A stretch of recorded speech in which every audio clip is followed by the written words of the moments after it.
get this going. Will Palashik, let's kick off with you, and then we'll go from there. Buongiorno, Christian. How are you? Buongiorno, Will. I like your Italian accent. Buongiorno. I'm working on it for my trip in December, so Okay. I'll get all the recommendations for you offline from that. In terms of Enzo Capetti, I know he's listed as questionable on your injury report. Is he someone who you would count on for Saturday, or maybe something toward next week? Maybe more next week. We will see. We are still talking with the medical department, but in any case, if it's not this game, is going to be available for the next one against Orlando in midweek. So it's important for me that Enzo comes back fully recovered physically, with the willing. We know that Enzo is a guy that wants to give always 100% and is raring to go. And sometimes he's one of those players that you have probably to put the brake on rather than to push him, which is what you want. But in my opinion, the one thing that I want is that he come back into the squad and stays in the squad. I don't want any more. I was very clear with the medical department that I want him to stay. Then after, anything can happen from different injuries, but with this one that we had, I want Enzo to be, and I don't mind to wait another 2 or 3 days if that means that we are 100% safe on him having it back at his best. How would you characterize Yera's fitness to this point? I know you've only got a couple weeks underneath him, but how has he looked? I know that you said he'd come over and done some preseason overseas, but how has he looked for you guys? Yere is a serious guy. He's a serious professional player that, you know, is quite experienced in that. He had the preseason. When you have preseason, he didn't play yet 90 minutes, so I don't think he's ready for the full game, but he's increasing his fitness. Also, don't forget that he went back and forth with Europe, and that has a toll in terms of readjusting to the time difference. But I spoke with him actually today after training, and he feels better and better. So I think tomorrow will be part of the squad.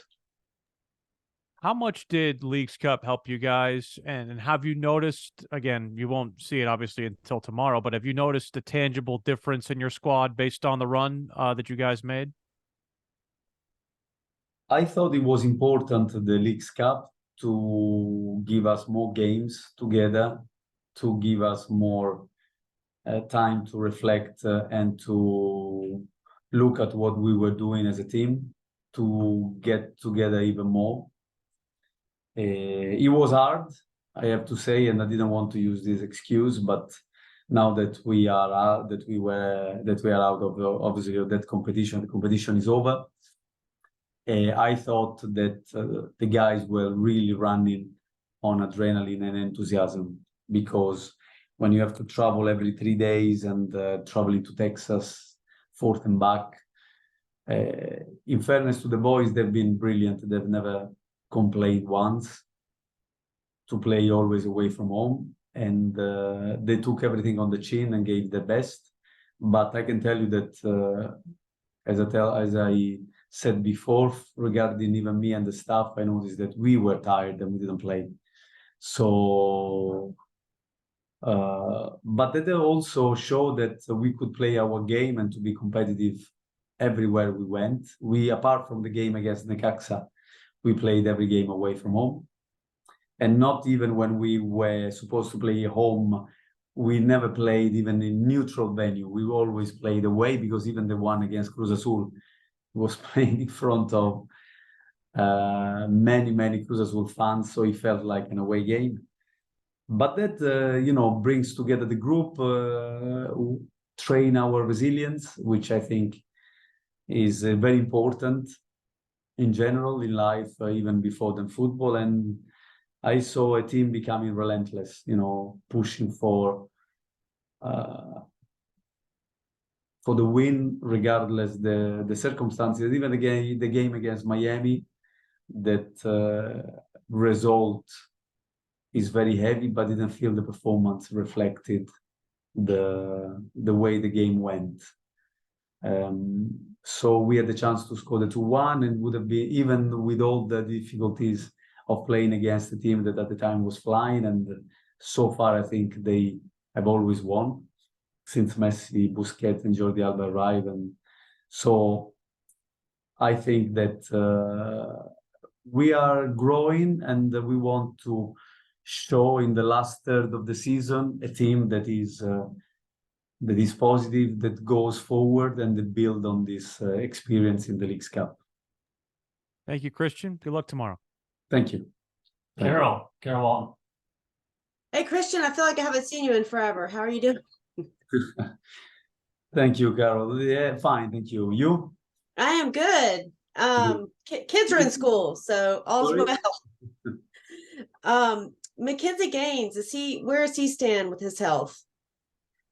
Against is coming back. He's getting better, and so much so that I think he will play tonight for Crown Legacy, because I think he needs minutes, and I think it would be important for the club, for all of us, and for Mackenzie first and foremost, to regain confidence of coming back and to play a game. So given that we have many games coming one after the other, I think it's important to see, especially given his characteristics. He's a very fast player. He's a player that relies on speed and the ability to go in beyond the defenders. And this is a good opportunity for us, having the Crown Legacy played at home, for him to play tonight and to see where he stands, given that we have a game also on Wednesday. Awesome. And Guzman, he seemed like he was on track to kind of work his way back in. Then he had the setback. Did he kind of lose a little of your confidence there? Or, how do you see his contributions right now? Listen, we have, what I want in this squad is to have a clear and fair competition between the players. I think that the vast majority of the players that they are here have been given chances to play. And Guzman, obviously, because of his status in the squad, he did. I thought he had some difficulties coming back to the full fitness, and then unfortunately the setback. And there is this competition in the squad. I don't rule out anybody, but I see what I see in training, I see what I see in games, and in the end I have to make decisions. So but this is true for Guzman, this is true for everybody. The decision that I make today is not the same that I might make on Tuesday or on next Friday before the game. And everybody's role is to, especially for the players, is to give their best at training and to be in competition with the players in that position. This is true at Charlotte FC. This is true for every football club in the world. We want to have fair and real competition between players. And one last one. I know at the end of Leagues Cup, you were kind of tinkering with the idea of having Ajiman and Swiderski in there at the same time. Is that something still kind of swimming around in your head? Yeah, there is a couple of things that I am thinking about. And at the heart of my thinking, at the center of my thinking, is always the team. I want to make it as easy as possible for the boys to play aggressive with the ball, without the ball, and to play the best football that we can. That is good for the team, and that following the principle that we have been building together since I took over. And surely Patrick has done well. We don't have to forget that he's a young player that is improving on a daily basis, that he doesn't have a lot of experience at this level, but I can tell you that he's competitive in training. We know that there are certain areas to work with him, like with everybody else, but especially for the young players, because what I always said with the young players, our job as a club, and obviously the responsibility is primarily mine, is to make sure that the guys get introduced to the first team, but they can stay with the first team. So they are not meteors, you know, they come once in a while and then they are lost. I want them to become solid squad players when they are with the first team. And the same with Patrick. So I don't want to burn him too early, but I want to make sure that he builds on the good work that he's doing with the squad. Thank you, Christian. Thank you. Sam Spencer. Hey, Coach, how are you doing? Hey, Sam. Good. You? Can't complain. Wanted to know how the experience and the matches in Leagues Cup have affected who you're looking at to be in the starting 11 going forward for the end of the season. Every game, Sam, is an important test. And for everybody, plus we have the training sessions that we can see, and they also play a part in my thinking and the coaching staff thinking. But they have been important because they were very competitive games against teams that they wanted to do well. And so, of course, they played a part in that. So more specifically, what do things look like for folks like Andrew Privet and Nathan Byrne, who had a really good tournament? Obviously, you covered Patrick earlier. Specifically for these two players and generally for everybody, the games are there and the opportunities are there to be taken, you know, to shine in the game and to show what the work that you do on a daily basis in training with the squad, with the players, how you then take this opportunity. I think that both of them, I agree with you, they had an excellent tournament, but most of the guys, they did. And so when you take your opportunity, you also build a strong case to keep your position in the squad and in the team. And then finally, there's been some chatter about the fact that LAFC is coming off of another game. They're having some of the logistical issues. I know that teams hate the face where they're going to be tired. Is there does any of that go into your thinking, or is it just in my thinking? I'm not sure, Undolo. I mean, he is the guy that needs to deal with that. But just to jump, sorry, Sam, to cut you short. I think LAFC is one of the best, if not the best team in MLS. They are the reigning champions, so we need to respect. And all I can see is that the team that is playing really well at the moment, key players are playing well. They have many key players in many positions, maybe the most complete squad in the league. So I believe that it's going to be a stern test, very strong test for us, regardless who they will play, because they come on the back of really successful games that give you enthusiasm, they give you positivity, and there might be these troubling issues, but I believe that that we need to focus on them. Like if we can certainly relax thinking of that. Thank you, Coach. Good luck on Saturday. Thank you, Sam. Okay, let's go to Kenneth Lee. We'll go to Brian Murray after that. Hey, Coach, how are you? Long time no speak. Hey, Kenneth. Good to see you. As you guys approach these last 11 games, the spot for the ninth place in the playoffs is pretty tight. What is your approach to your team, and what are you telling your team going forward for the rest of the season? There are a number of things that we are discussing with the boys. We know that there is almost a third of the games to be played. Is a tough schedule. We are fully aware of that. But at the same time, we want to play our cards right. We want to give ourselves the best chance to fight until the end for the playoff spot. So there is a good spirit within the camp. And I have the full, I trust our boys 100% to be competitive against anybody, and we are ready for the challenge ahead. Awesome. Thank you. Good luck on Saturday. Thank you, Kenneth. Thanks. Brian. Hey Christian, how you doing today? Hey, Brian. Good. Thank you. You? Good. I'm doing well, doing well. It's been a while.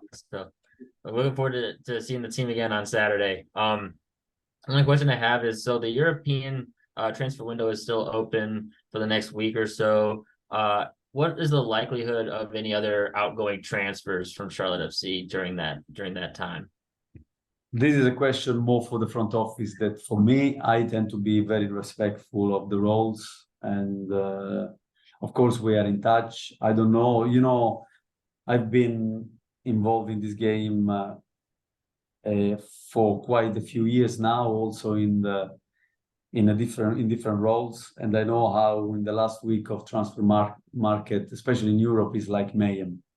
So in the last few days become really, especially when the leagues are up and running, it can be really difficult. The last few days are really difficult because given that there is this overlapping between league up and running, players that still can move, is not the ideal time. So there are players going, tempted to go in certain teams. Injury can happen, or results that are not desired can happen, and all of a sudden, a situation that looked like very unlikely becomes all of a sudden very likely. So I am fully aware of that. Unfortunately, this is something that any coach in the world, I think, hates, because you can have players that they are not focused, and sometimes I don't want even to.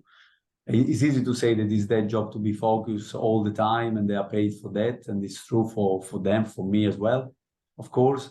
But the reality is that we are human beings, and this kind of overlap in windows and players can move. It makes it difficult for everybody. So I just hope that week or so, like you defined it, can go as quick as possible. And then, I don't know, at the moment, I know that everybody is in Europe, and wherever the transfer windows is open, and they are really busy. And so some of that busy talks and could affect us as well. So we will see. Actually, so that leads me, I guess, to one more question. Do you feel like, because But you said one. Sorry, I'm curious on your take of. You said the two, I would have answered with yes or no. All right, are you just playing with me? No, you are playing with me, because you said one and it's two. Then two, I have another one, three, like Lieutenant Colombo. Yeah. Okay. Go on, Brian. Go on, Brian. I guess I was just curious, with those two windows being kind of separate, do you feel like that has like a negative impact on the MLS as a whole because of that extra time that the European League has? In my opinion, it doesn't make it easier for MLS teams, to be honest. I don't want to create any polemics here. I don't want to go against anybody, but yeah, I think it makes it difficult for MLS clubs, honestly, because and I was joking, Brian, but this is a serious issue, because for an MLS club, you see, if all of a sudden you get a big offer from a European club for one of your key players, then you haven't got the time to go out and go to your target. And this is a job of every club to have targets, just to be prepared, just in case one of your key players get a top offer. But in this case, for me, MLS doesn't make it easy for ourselves. Thank you, Christian. I appreciate it. Good luck this weekend. Thank you, Brian. All right, let's finish the press conference with Mike Solarte. Mike, maybe only me and you, I realized when I talk about Lieutenant Colombo that I did not have Peter Falk Colombo on my Christian Lattanzio bingo card today, so thank you for that. Growing up, it was probably my favorite movie I used to watch with my grandparents. I totally loved it. But anyway, talk about football. Let's do. You kind of touched on the fact that you guys were road warriors during the Leagues Cup. You've gone 15 days between games. Was that a good break for you guys? And I mean, I know you were working and training and doing all those things, but having that time, was that a good time for you to really sharpen everything in training and build off of the momentum that you alluded to earlier from the play in the Leagues Cup? Yes. No, I will explain. Obviously, no, because we would have liked to go all the way.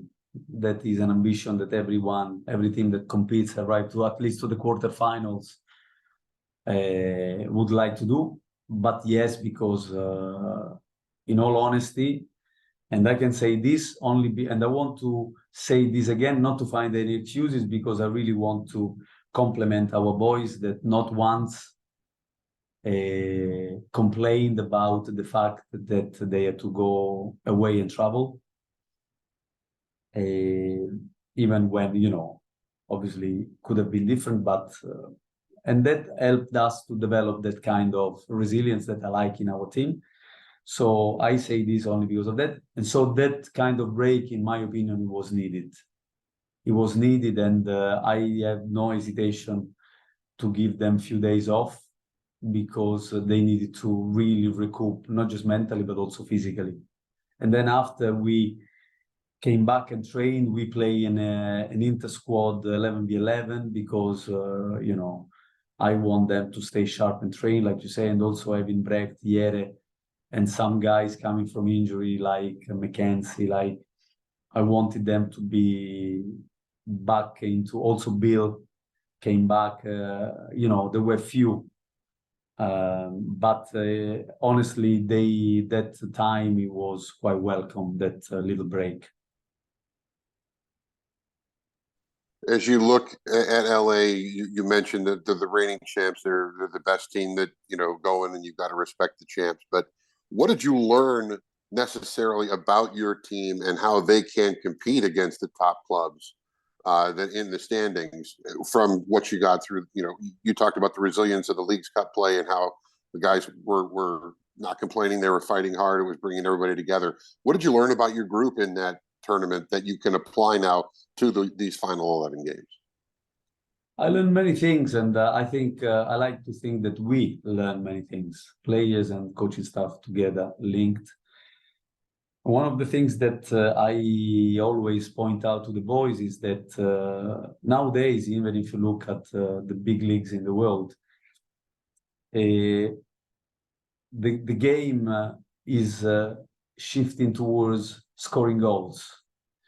So it's more difficult. It's getting more and more difficult to get 0-0.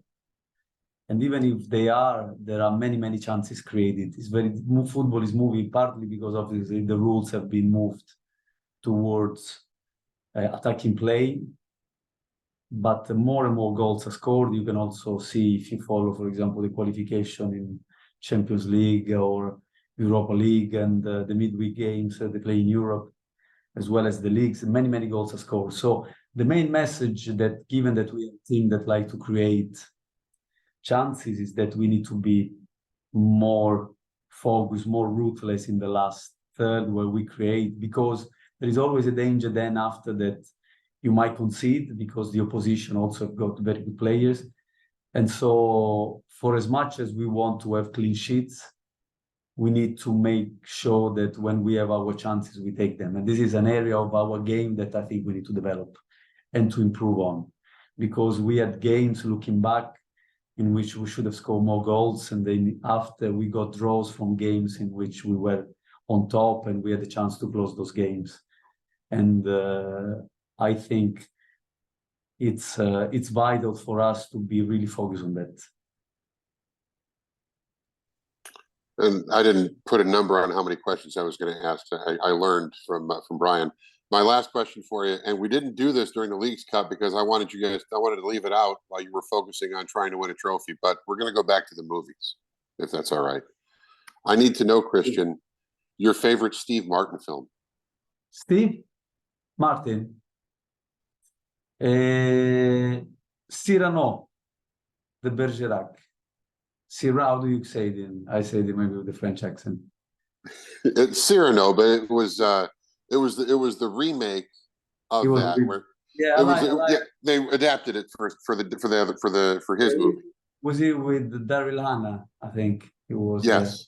Yeah, I really Yes. like. When I was younger, I think I liked that version of that, and yeah, I think is that was the one. So I go straight to the point.